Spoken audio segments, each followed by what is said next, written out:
Neutral paint colors, let's talk about them. They are so hard to nail down. So many homeowners get so frustrated because it is very, very difficult to choose the right neutral and actually love how it looks on your walls and how it relates to the rest of your room.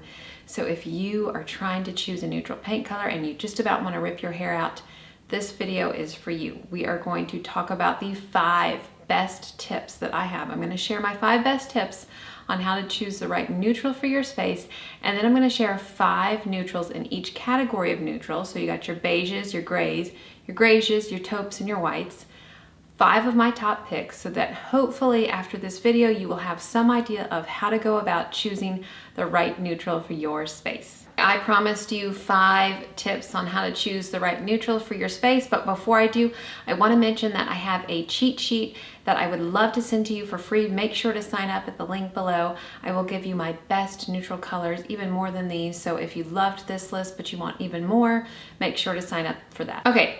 The first tip that I have for you is, it's a big one and not a lot of people do this. So you want to go around your room that you're painting your color in and identify the fixed elements and the furnishings for what they are, if they're neutral in the neutral color family.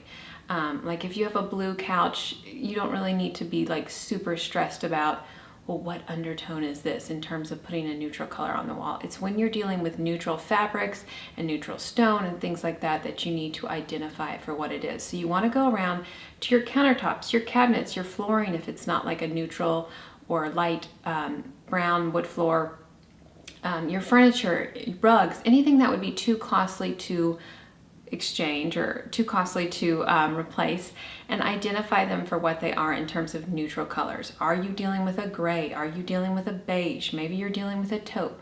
So that's the first step, to really be realistic about what you're dealing with in terms of your neutral colors that are already in your home and that are the biggest, most prominent features. Now, sometimes people will say, well, it turns out I have a taupe couch and a fireplace that leans more towards a beige.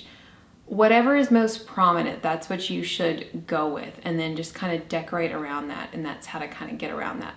The second tip that I have for you, once you've identified, let's say that you just moved and you've bought this beautiful light beige couch. So you've identified that, you know, you're dealing with a beige neutral couch, okay? That's all you've got in your room. You then need to evaluate it for undertones. So all paint colors have undertones, and this is where people get so hung up because undertones are so hard to spot if you're not someone that's just immersed yourself in paint. And I know, you know, people don't have time to do that. So that's why I hope this video is helpful for you. But you need to evaluate your couch for the undertones it has. And in each category of paint colors that I'm about to give you, I will highlight the undertones and kind of talk you through some of those so you'll know what to look for. But that's a second step. So once you have the neutral color palette, then you need to evaluate it for the undertone, because ideally the color that you choose, you want it to relate to the undertone in your neutral fabrics or fixed elements. Okay, the third step, and this is how you're going to be able, as a novice, to identify the undertones. You're going to compare. You want to order, say you've decided your couch is beige, but you have no idea if it has a pink undertone or a yellow undertone or perhaps even a green undertone. Order several different colors in the beige family and compare them to your couch and see which one relates best. When you look at colors in a vacuum, say you go to a store and you say, I like this gray, you know, and you don't compare it to other grays, you have, I mean, it's not going to be until it's up on your walls to where you stand back and you say, oh my gosh, this gray is actually blue. It's a blue gray. I really didn't want that. I wanted something a little bit more neutral, maybe a gray with a green undertone. So that's why you don't look at colors in a vacuum. You always have to look at colors side by side to other colors, and it'll just jump out at you. You'll say, oh my gosh, this gray has a green undertone. This one has a purple undertone. This one has a violet or a blue undertone. Compare.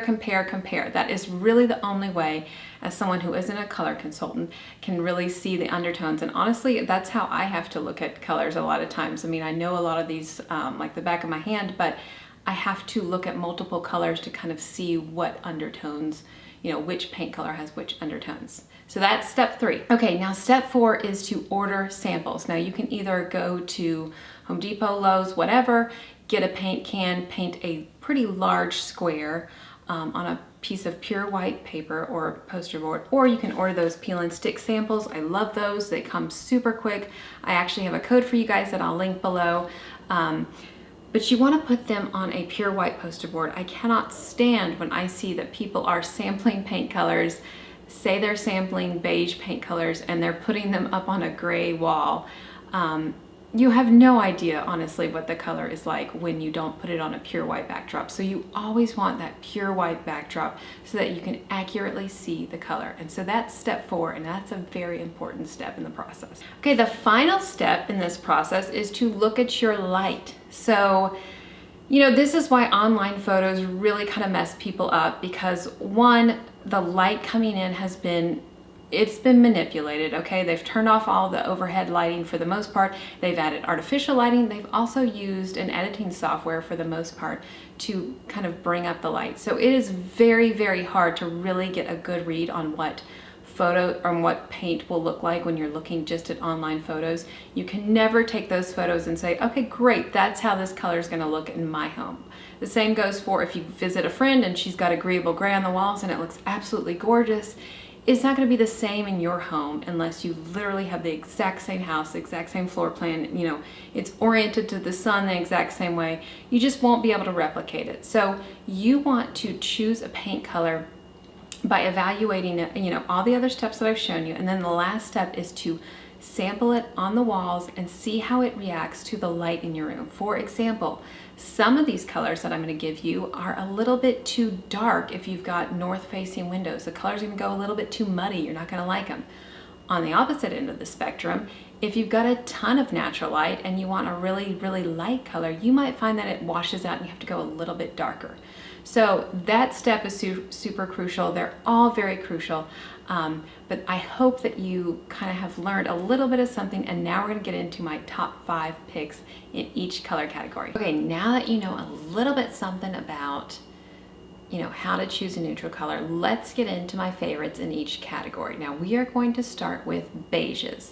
I just did a video on this. I have videos on all the categories and blog posts, so if you just want to dive really deep into this, I've got some information for you and I'll link those below. But let's talk about beige paint colors. So now I told a story in my last video about beiges, about how we got our first townhome. I wanted to paint it a beige and we went to the store. I picked out, you know, a beige color from this tiny little chip. It was super brown, super dark on the walls. I hated it. Today's beiges are nothing like that. They're light and airy. They work perfectly to update a lot of the kitchens and bathrooms and just, you know, the entire house. Houses that were built in the 90s and early 2000s and have more of that earthy feel, they work perfectly to update those spaces. They also work really well if you want to decorate with a lot of soft, warm colors and you want something with just a little bit more pigmentation on the wall compared to like an off-white or a soft white. They work beautifully in those spaces. So with beiges, you're dealing with orange, pink, or green undertones. They also have, beiges also have gold undertones and yellow undertones. We're really not going to go into that today because those really aren't too popular. I don't have too many requests for those, so we're just going to stick to those 3 undertones. So that's just a little bit about beiges. The first paint color on my list is Sherwin-Williams Ivory Lace. It has an LRB of 79 with a green undertone. So this is a very light paint color. It is just one step down from an off-white. So if you are looking for an off-white but you want something a little bit creamier, Ivory Lace is going to be a good one to try. Soft Chamois by Benjamin Moore is next. It has an LRV of 77 and a green undertone. Again, just a nice, fresh, bright, neutral paint color for your walls. Neutral Ground by Sherwin-Williams has an LRV of 70 and a green undertone, and that's my next choice. It's a little bit darker than the first 2, but still a significantly light paint color. You're not going to feel like this is too heavy at all. Navajo White by Benjamin Moore has an LRV of 78 and an orange undertone. Now do be careful because there is a Navajo White by Sherwin-Williams. You don't want to get the 2 confused. Again, it's got that orange undertone, works great to update a lot of earthy finishes or provide significant warmth to walls. The last paint color on this list of beiges is Benjamin Moore Maritime White. It has an LRV of 71 and a pink undertone. I tend to recommend this one a lot because it's pretty versatile, especially with homes that were built in the 90s and early 2000s. And it also brings a lot of warmth to walls when you have a lot of like linen furniture and things like that. Okay, now let's move into gray paint colors. And grays are kind of controversial, right? So a lot of people just say grays are completely out. I don't agree with that at all. What I think is out is the overuse of gray. So when the gray trend started about 10 years ago, people just dove headfirst into gray, right? They were painting all of their walls gray throughout their entire home. All their furniture was gray, their rugs were gray, their accents were gray, everything was gray, and it was just too much and it became too sterile. So that's what's out. I still believe gray has a place in neutral rooms. I think it works great when you warm it up with like maybe some leather or some brown or wooden tones or some antiques. I think it looks absolutely beautiful. Now with gray, just like with beige, you're dealing with undertones. You've got either blue, green, purple, or a combination of 2 or more of those. You can't get away from undertones. They are there, so you need to be aware of that. So here are my top 5 gray choices. The first color on my list is Benjamin Moore Nimbus. Now this gray has a blue undertone and an LRV of 59. I will say most grays with blue undertones look overwhelmingly blue on the walls, and this can work great if you're decorating with a lot of blues or using this in a powder room or something like that, but sometimes people really don't like how it looks in their open concept spaces. This color, Nimbus, has the undertone is significantly toned down, so it's not overwhelming at all. If your fixed elements really demand a gray with a blue undertone and you don't want your walls to read blue, Nimbus is a great choice. My second choice is also by Benjamin Moore. It's Wickham Gray. Now Wickham Gray is a gorgeous color. It's got an LRV of 67. I am always trying to insert this into people's houses. It's got a blue and a green undertone, and that green undertone really works to soften that blue undertone and make it super versatile. It's got a little bit of a coastal vibe too, which I love. A lot of people love decorating with kind of coastal colors. But it's also another choice. The next choice on my list is Benjamin Moore Gray Owl. This also has a blue-green undertone and an LRV of 64. Now the blue-green is significantly toned down compared to Wickham Gray, so if you liked Wickham Gray but wanted something a little bit less pigmented, Gray Owl is where it's at. Balboa Mist by Benjamin Moore is the next color on my list. I actually just use this all throughout my downstairs. I think it's absolutely stunning. It's got an LRV of 65 and a violet undertone, but that violet undertone is very, very subtle. The last color on my list is Benjamin Moore Edgecombe Gray. It's got a green undertone and LRV of 63. This is a very, very easy to work with color. It works perfectly to freshen up neutral spaces where you're decorating in more warmer tones. I absolutely love it and tend to recommend it a lot. Okay, so we've covered beige, we've covered gray. If you ordered samples or you found samples from the paint store and you took them home and you compared it to your fixed elements and your furnishings and you really were like, the gray doesn't look good, the beige doesn't look good, you might actually need a taupe. A lot of people forget about taupes. There are a surprising amount of fixed elements and fabrics that actually are taupe. So taupe, I was always taught, it's warmer than gray and it's cooler than beige. So it just kind of sits right in the middle. It's a really great neutral. It does have pink and purple undertones, and a lot of people freak out about that, but honestly, when you pair it correctly, you don't notice undertones at all. So these are my top 5 choices of taupe paint colors. The first one on my list is a highly versatile taupe. It's by Benjamin Moore. It's called Pale Oak with a 68 LRV. It's got a hint of a pink undertone that flashes a little bit of purple, but it's not too overwhelming. The next color on my list is Sherwin-Williams Panda White.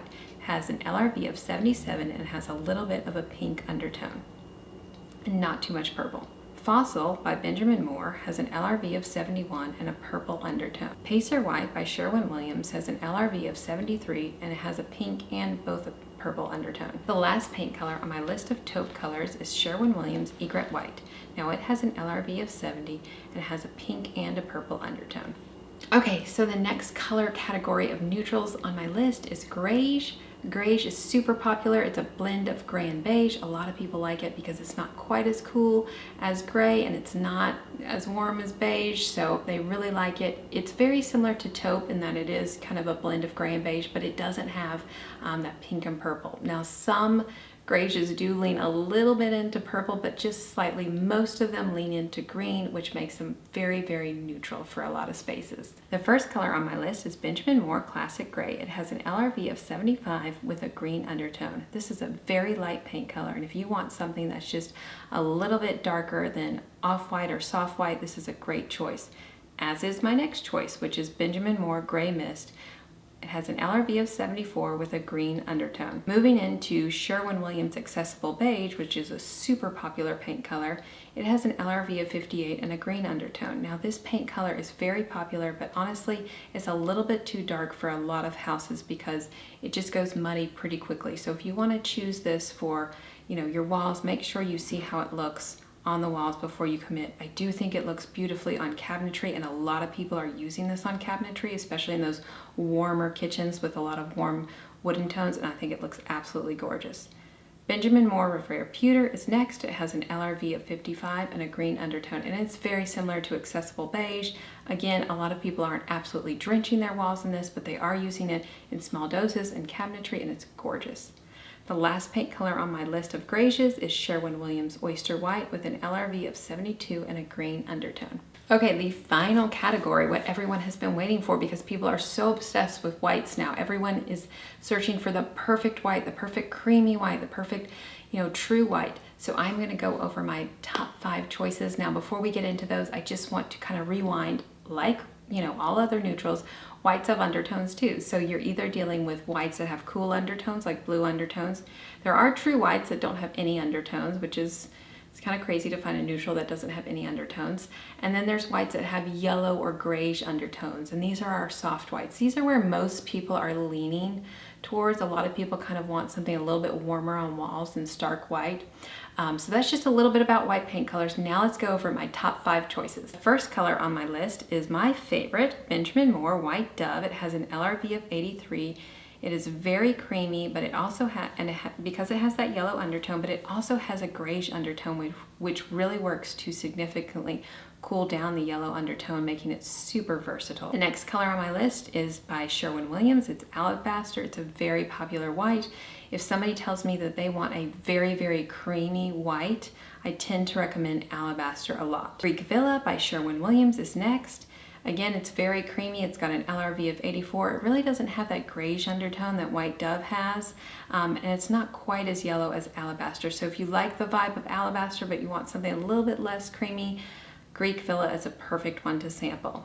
When someone tells me that they want an off-white, but they want it to read pretty bright on the walls, I tend to recommend Benjamin Moore Simply White a good bit. It's got an LRV of 89. It is very bright, with just a hint of creaminess. The last color that I tend to recommend a lot is Benjamin Moore Chantilly Lace. It has an LRV of 90. Now this is a true white, so you're not going to see any undertones. If you put this on your walls, it's going to be very stark. It looks great when you're decorating with a lot of whites, but if you're decorating with more off-whites or more warmer colors, sometimes it can come across as a little bit too stark. Now, I didn't put any whites that have blue undertones. Honestly, I don't tend to recommend those too much for walls. I do recommend those a lot for ceilings or trim colors, depending on what paint color you're using, especially if you're using a true white on the wall, you want kind of a blue white on your ceiling. But for the most part, you're not really seeing whites with blue undertones on walls. Okay, I am out of breath. That was a lot. So you now have the 5 best tips to choose the best neutral paint color for you, and then you have 25 different neutral paint colors to go sample. So if you have no idea where to start, make sure to download that cheat sheet I have where I have all my neutrals listed out by undertone. I'll also put all the videos that I've recorded on all the different neutral colors. So if you just want to kind of immerse yourself in neutral paint colors over the next couple days, feel free to do that. And as always, thanks for watching, and make sure to hit subscribe.